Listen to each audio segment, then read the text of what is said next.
guest for today, Dr. Carl Stukenberg. Did I say that right? Yes, I'm not up on my German, so thank you for joining us today, sir. And Dr. Stephen Yandell.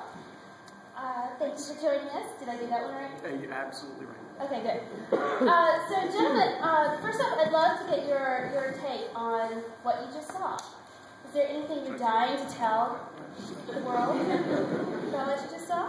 I'm happy to start with just a few quick comments. Please. My first reaction, I guess, would be about the production itself, which I found amazingly staged. Having read the play before, I really enjoyed watching brought to life this question of who's analyzing whom, and I thought that the stage work represented that well.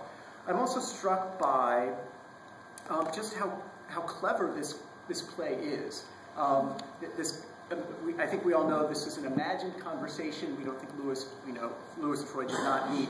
But this moment in time to be chosen that they actually could meet, and the fact that this kind of middle space, we're finding a very, for as little as I know about Freud, this very kind of forceful man in this weakened state. I mean, I think he dies later that month in 39.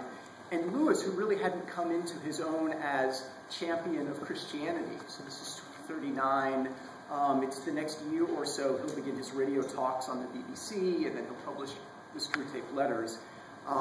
So they're both kind of not quite what we represent.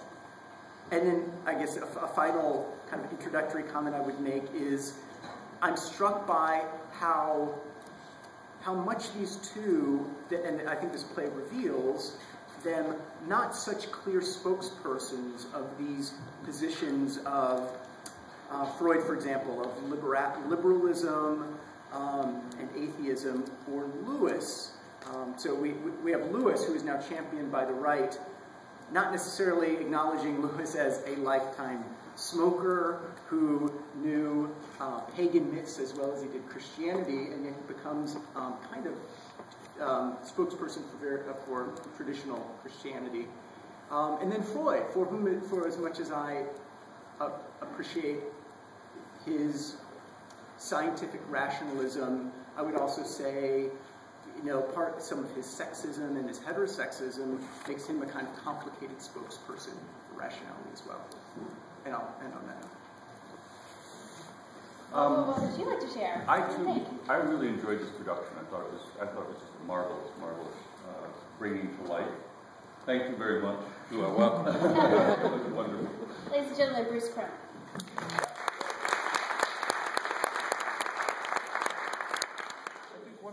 Is the plausibility of this conversation, and especially the plausibility of Freud's engaging in this conversation about atheism, as it were.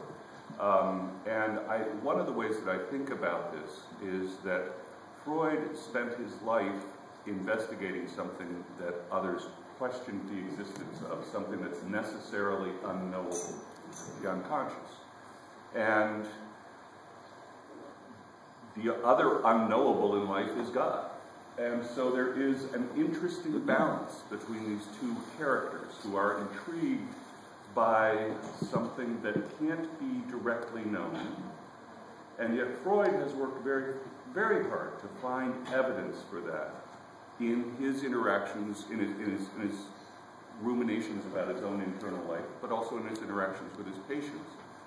And I think the underlying reason of the play holds from the standpoint that he's asking Lewis to provide that evidence. And Lewis tries. He makes three arguments. He makes an argument from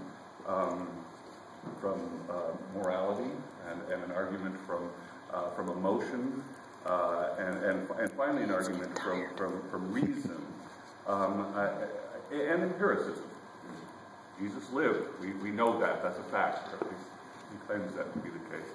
But then there's this final argument, and it's a very human argument, and it's the argument of pain as a megaphone. It's a very powerful, and the question, I think, ultimately is one that certainly Freud was intrigued by, and the dialogue is one that is an intriguing one and unresolved in many ways, and leaves Freud leaving the radio on at the end leaves open the question of whether there is an openness to things that he may not have had at the beginning of the conversation. Thank you. At this time, I'd like to open the floor to our audience, and eventually I think Jerry's going to be joining us. It depends on how quickly you can get out of Freud. It's really hard getting that thing out. I see that a lady over here has a question. Yes, ma'am. Probably not a very fair question, but since the elections have just passed, I'm going to use the term. If this had been a debate, who won the debate? The question is, if this were a debate, who won the debate? And that's a very interesting question. I think that's more a question for the audience. Shall we take a poll? Okay, why don't you clap? Let's do it like Alice. Why don't you clap if you think C.S. Lewis won? Woo! Okay, and why don't you clap if you think Mr. Freud won, or Dr. Freud won?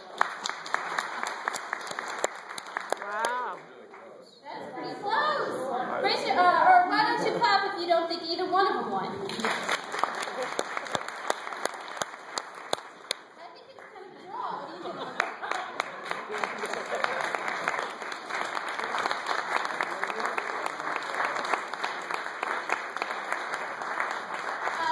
Welcome to the stage, Mr. Barry Mulholland.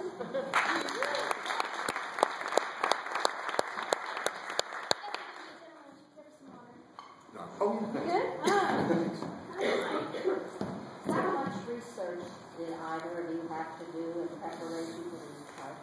The question was, how much research did these gentlemen have to do in preparation for these roles? Right?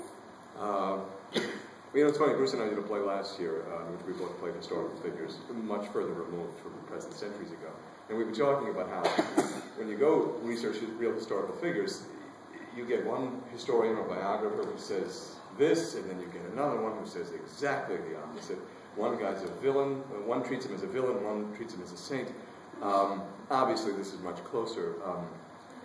But I think we probably both did the same thing first, read the book upon which the play is based, The Question of God. I watched the TV series.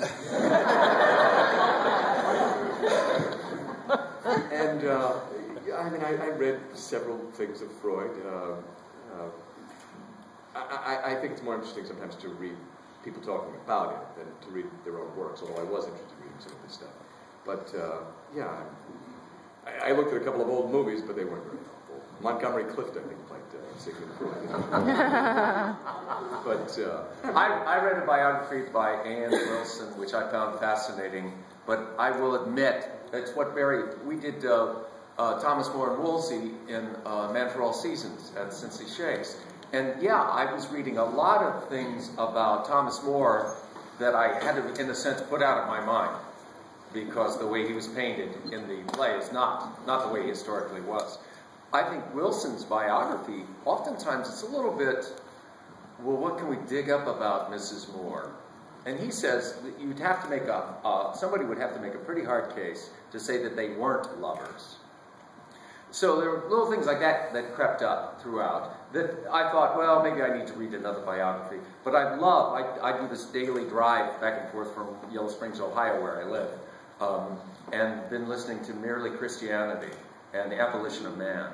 And that's been the most helpful to me, because there are sections that St. Germain's just lifted straight out of those writings. But then you get to also see it in larger context. What's interesting is a playwright, for him to try to take a little clipping here and put it against another thought here, sometimes they don't match up. And I think what Barry and I have suffered with sometimes is going, where's the line of logic, or the jump of emotion that makes this section link up with this section? I mean, ultimately, of course, we're not trying to create the historical figures. The most important consideration is Mark St. Germain.